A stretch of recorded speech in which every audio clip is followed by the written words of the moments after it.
If this guide is too slow for you, I've made a quick guide as well on my channel. I wanted to do a video explaining how I make my own patterns, and all I need to know is the shape of whatever I want to make, and then kind of the sizes and things like that. So the example I wanted to go over was how to make like a skirt, like a skater skirt, because it's a pretty easy example to use. So when you're thinking about your item, let's say you're making this for yourself, just to be easy. Let's assume waist circumference was 40 inches. You're gonna make 2 panels that are in this trapezoid shape, because then when you stitch these together on the sides, it's going to make your full skirt.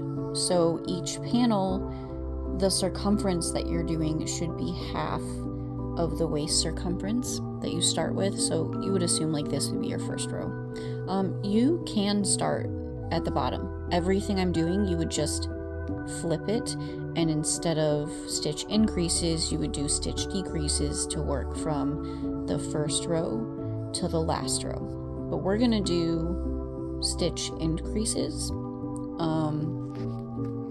And I also want to make sure that I have a 1/4 inch on either side. My camera is not wanting to focus.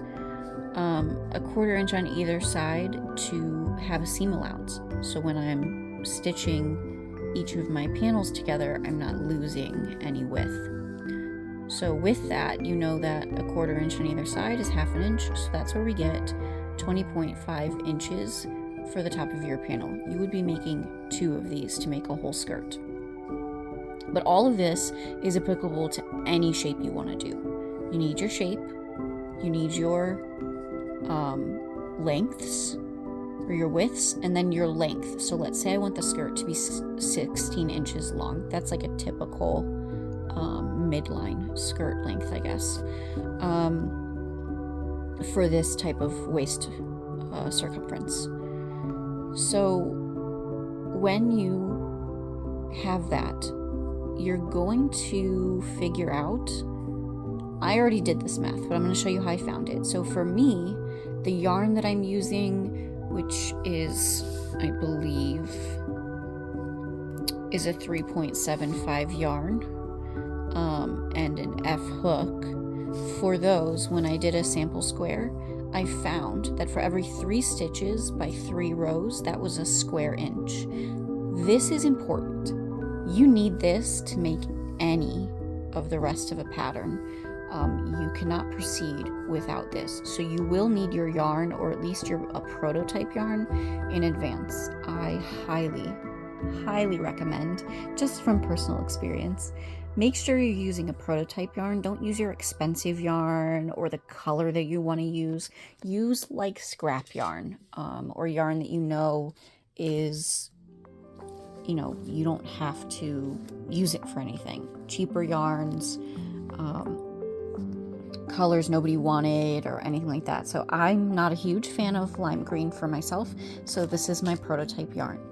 Make sure that when you do a prototype or a sample square, you're using the correct gauge of yarn for your final project. Do not change the yarn gauge or the hook size when you make your sample square or your prototype. That must stay the same, because if you change your gauge or your hook size, this might change. And if that changes, all of this will change. So make sure you have the correct size yarn in both your prototype yarn and your final yarn. They should be the same. And you're going to be using the same hook for both, or same hook size. And the way you do this is you get your sample piece. Now I'm using a prototype that I'm working on, so it's a little bit different. It's not single stitches. I would recommend for a sample square that you use single stitches throughout the whole thing, and do like a 3 by 3 inch square, just so you have enough to work with and you get a good idea of how even your stitching is, because if your stitches aren't even, it's going to complicate this sizing. If you are not at a point where your crochet stitches are even, I would recommend practicing your crochet more until your tension is consistent and your stitch lengths and widths are consistent. I know that sometimes people want to jump right into doing like a really big project, but if you don't have that consistency, it could greatly complicate how well a piece fits or looks on something. You know, we don't always make clothes. Sometimes you can make like things to cover items like tea cozy, or things to like mug warmers, things to go around your coffee mugs, stuff like that. So how you calculate how much equals a square inch is very simple. You need one of these, or you need something to measure the stitches. I like this because it lets me take the gauge yarn that I'm using, which is 3.75, look at that and go, okay, for this gauge yarn, I'm going to start with an F hook. Now, if you're a beginner, I would really recommend not making too many adjustments. But as you get more advanced, you start to learn what happens with, well, if my stitches aren't quite turning out right, I can lower my hook size and make those stitches closer together. Or I can increase my hook size and make those stitches further apart. But for a beginner or someone who's just starting out with this process, just to simplify things, stick with hook size that matches the gauge of your yarn. And this is in millimeters, just so you know. So if that changes, if you get a yarn that's measured differently, you'll have to convert that. So once I've found that, I know my gauge yarn, I'm going to take my gauge and I'm going to place it over I'm going to place it over stitches. And since I know I want an inch, I'm going to look and see how many stitches go into 1 inch. Now, it's a little over 3 stitches, but since yarn is stretchy, at least this yarn that I'm using is stretchy. If you're using a non-stretchy yarn, you want to round up. If you're using a yarn that has a lot of stretch to it, like this does, I mean, this is like really, really stretchy, then you want to round down. This will mean that, you know, you're getting a more likely a good fit for the size that you're looking for, and that as the yarn stretches, it's not going to disrupt your stitches or your sizes too much. But yeah, so I'm rounding down, so I'm seeing that 3 stitches are about 1 inch in the width, so across the row 3 stitches. Now, when I look at rows, I've done a triple stitch here, which if you have consistent stitching, that would be equal to 3 single stitch rows. I can show you on single stitch as well, but so we'll take a look at that. So for my triple stitch row, that is about 1 inch from the start to the end of that row length. It is about 1 inch. So that's how I got for 3 stitches and 3 rows. I have a square inch, so that's important to see. But I'll also show you. So here's my single stitches, and this is about 4 rows. When you look from line to line, I was working on this piece. I was only crocheting on the front loop, so that's why I have these lines here. That's what creates those lines. So this is a stitch, a row, a row, a row, and a row. So for about 1, 2, 3 rows, I have 1 inch. So again, my triple stitch and 3 of my single rows are lining up to be about the same length, which is good. That means my tension is probably pretty consistent. So once you have that,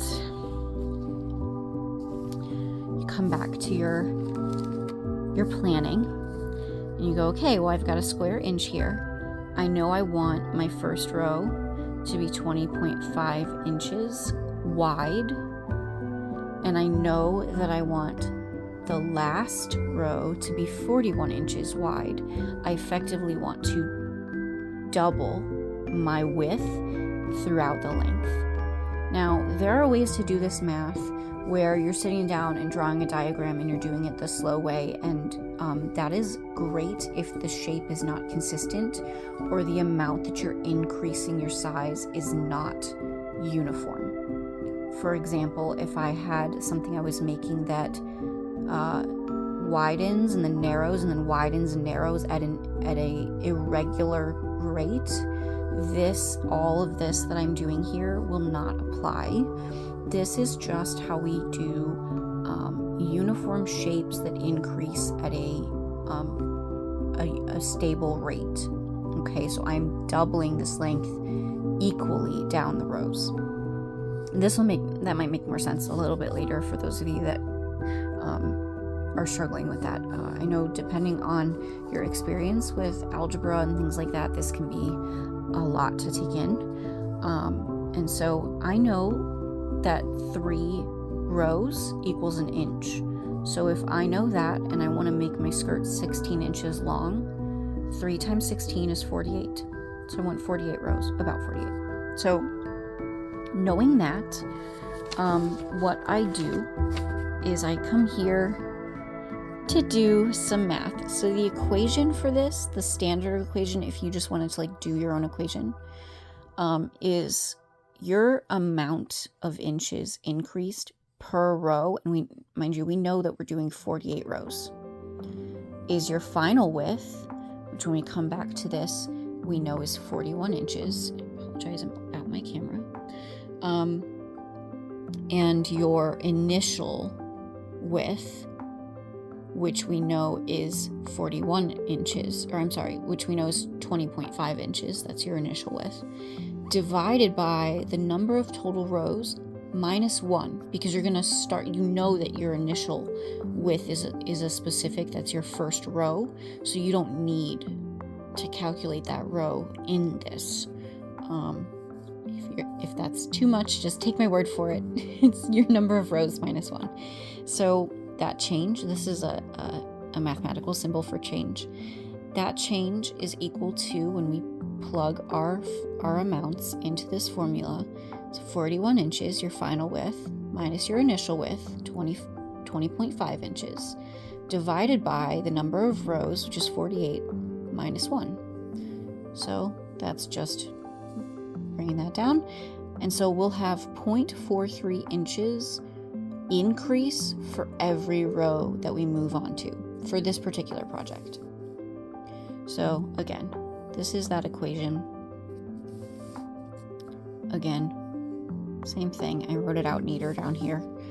And then as we go through, we know that we need to do these rows. We know that we need to write these down so that we can make our pattern. So we move on to finding out, now that we know that we need a 0.43 increase for every row, and we know we need 48 rows, but we want to find out what equation do we use to calculate the number of stitches per row. And we know that 3 stitches is an inch. Okay, so we want to find out how many inches each row is when we add this increase in. Okay, because we're starting from 20.5 and we need to make it to 41. So we need to calculate 20.5 plus 0.43, and then that number that we get, we add 0.43, and we do that for every row. So the equation for that is your initial width, which is 20.5 inches, plus your change of stitches per row, your change in stitch width per row, so that's 0.43 inches per row, times the number of rows you're on minus 1, because again, you already have that first row. It's not going to add an increase for your first row because it's going to be 20.5 inches. And that is going to equal that next row's width. Okay, I really like using Google Sheets for this, or Excel, because you can put the formula in and it'll calculate it for you. So I will show you guys how I did that in Excel, but you can do this math on paper if you really wanted to. It's this equation, you can calculate it, I promise. But if you hate doing math, these programs can do it for you. So give me one moment. I'll have these numbers for you. So we'll show you how I did this. So first, in column A, I put the row number. Simple. counting 48 rows down. In column B, I put our equation for how to calculate the number of inches for that row, okay, which is 20.5, your initial, plus, you've got all of this in parentheses, so this comes first, your 0.43 inches, because that's how much you're increasing, times the A1 here that's the row that we're on.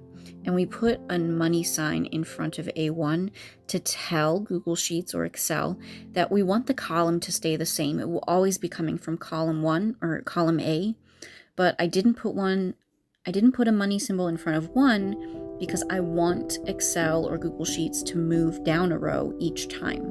And I'll show you what that looks like. But then we subtract 1, just like the formula that we had on the paper before coming in here. This is the exact formula, just inserted into Google Sheets.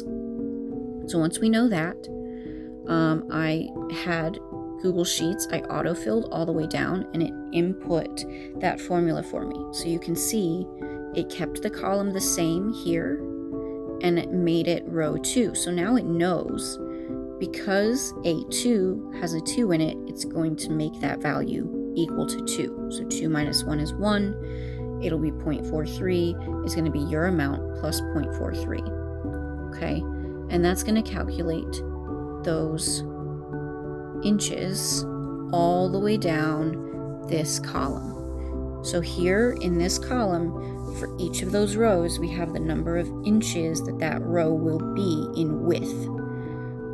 And then I know, this is when you start using that gauge measurement that you got of 3 stitches across is equal to 1 inch.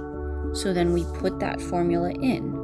I know that I want 20.5 inches, and I put in money sign B1 for that, because that tells Google Sheets to go into column B and row 1, and then multiply that by 3, because we know that there's 3 stitches per inch.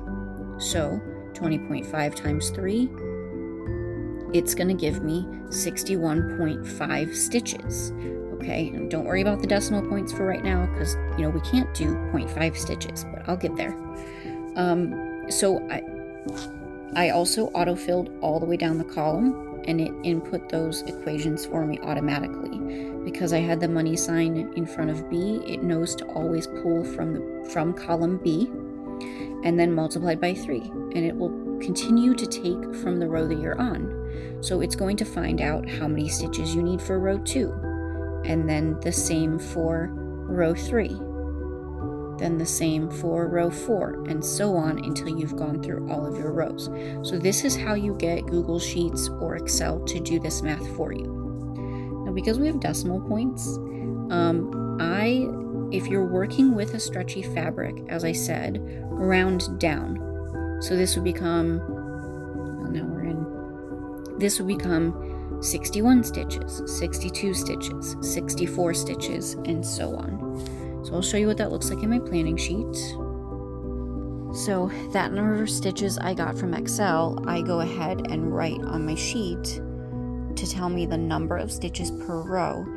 I rounded down because I'm using a stretchy fabric. If you are not using a stretchy fabric, then you don't need to round down. You might actually want to round up. You kind of have to make that decision for yourself. If you're nervous about something fitting properly, or maybe you tend to fluctuate weight up, or your client does, or for kids, they're going to grow, then you'd round up. I round down because I'm using super stretchy yarn. So now that I have the number of stitches for each row, this is what I calculated in Google Sheets. So because I have that, now I can start making my pattern. And I have the number of increases for each stitch. If you were to flip this and go from, instead of 48, instead of 122 stitches being your last row, if it was your first row, instead of increases, you just do decreases. It's the same, you just make increases, decreases instead. So when I do this, I didn't calculate the whole pattern because I'm actually not making this skirt. So I did not want to do the work to write it all out, but I will give you the first 5 rows and kind of how I do that. So I know my first row is 61 stitches. So you just chain 61. And then we know that for row 2, it's going to be 62 stitches. So that's an increase of 2 stitches. So crochet tends to look better if your increases are spaced out. If you do all of your increases on the same stitch in the row, like if you did all of your increases on the second stitch, it's going to affect how your piece looks. It's not going to be as even. You're going to have some a bit of randomness, and it might look strange to to people when they're looking at the piece. If this doesn't matter to you, it's not that big of a deal. But for clothing or things that you want to look really even, and for consistency, it is good to kind of try to get it evened out so your stitches are spread out throughout the work. So what I do is for every 2 stitches, sometimes I do something a little different than this. And if I have a lot of rows, which I did with this sample work that I'm working on right now, for example, I had rows that were not going to change in width. Those are the rows that I did triple stitches for because they're faster, but I could have done 3 single stitches. And so you can see, like, I have these single stitch rows that have decreases in them, and I kind of took that and I did the decreases more at the beginning of each row because you're flipping your work, it tends to even out.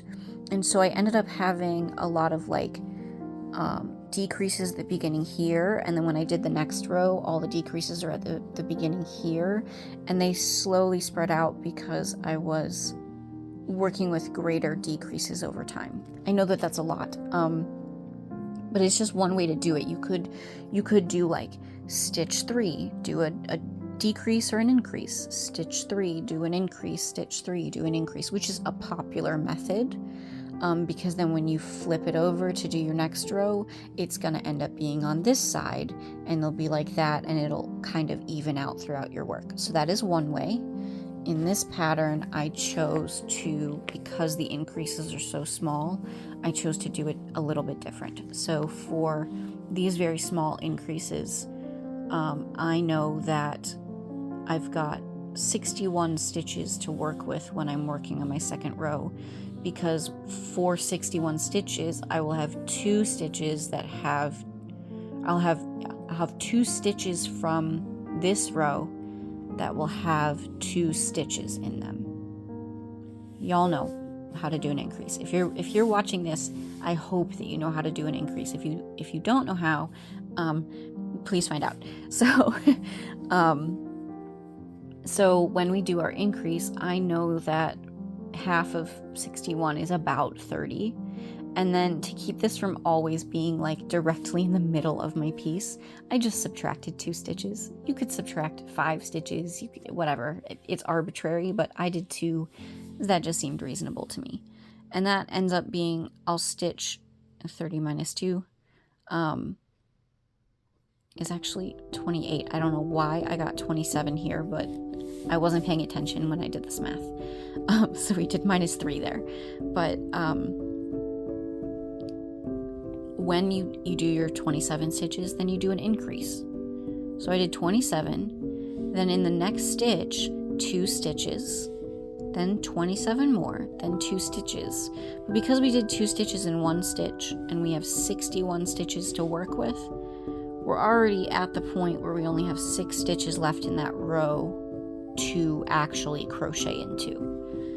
So ultimately that pattern for the first row turns out being stitch 27 single stitches, then do 2 stitches into 1 stitch, and repeat that again. Then you would just stitch 6 single stitches, and that will get you 62 total stitches for your second row. So you keep doing that, right? So I know row 3 is going to add 2 stitches to 62, because we want 64 stitches in row 3. So we know again, 31 minus 2, because 62 divided by 2 is about 31. Then we end up doing, 29 single stitches, put a double stitch in, so 2 stitches inside 1 stitch. Do that again, and then the remaining stitches is 4 stitches remaining for that row, and you'll get 64 stitches total for row 3. Now, what happens when we only increase by 1? How do I space out those increases? I kind of make this up as I go along sometimes. I try to think about how it's going to look, whether or not those increases are spaced out well with the other increases in the work, so that you're getting, you're not getting any weird areas that are like growing and getting into weird shapes. So we know that half of 64 is 32. So because I'm only doing 32 stitches once, that's going to get me directly in the middle of the row. I like that. Let's go with that. So I'm going to stitch 32, do my double stitch, not a double stitch, but two single stitches in 1 stitch, and then do the remaining stitches, which is 31, to get 65. I did the same thing here. I calculated that, stitch 32, put my 2 single stitches into 1 stitch, 32 again to make 66. And you do this for your whole pattern. That is how you create a pattern. I'm still learning some methods for this as I go, but this is pretty basic. You can make a lot of things this way. I recommend making a prototype like this and then kind of, tying it together. If you don't want to tie it off because you might want to use the yarn again, you can always just tie it together and model it over whatever you want to put it on, and just see how it looks, see how it hangs, see how it fits. And you can use, I love using stitch markers because they can also be used as like clips to stitch your piece together, and see how it looks without having to tie it off. So then you would take your piece and try it on, and if you like it, then you can move on and stitch your 2 panels together and make your skirt. Now, this piece that I'm making here is a prototype for a leg warmer. I wear skirts a lot, and sometimes it's just cold in one place I'm going, and I want to wear like leg warmers inside the house or something. So you guys can kind of see, I wanted to show you before I finish this. You can see kind of where the increases happen. You can see that these single stitches had these, or the decreases. You can see where I had decreases. It kind of pinches the fabric here. It starts looking a bit uneven. So you can imagine if you were stacking those for every row, it would start looking extremely odd. But maybe you like that. Maybe you like that there's only one area where it seems to be pulling together or dragging or something like that. That might work for you. I prefer to spread it out. But maybe someday I'll do a piece and I want that line, you want that I did decreases here, but you want that decrease line. Maybe that works for you. So it's just about what you need and what you want in your work. And you just go from there. So like this piece, I didn't do a consistent pattern. Anywhere where I didn't have a change in the width of the row was a triple stitch. It ends up actually looking, it's like a non-uniform pattern. It's not the same, right? Like I've got these single rows here and then all of a sudden a bunch of triples and like weird spots. But it'll end up looking kind of cool, right? I want that kind of pattern. I want it to be a little bit of chaos inside of order. So whatever you want to do with your works is up to you. But hopefully this video gives you guys some creativity with your works and you don't have to follow someone else's pattern. You can fit something to your size. You can fit, anything you want to make and get those looking exactly how you want them.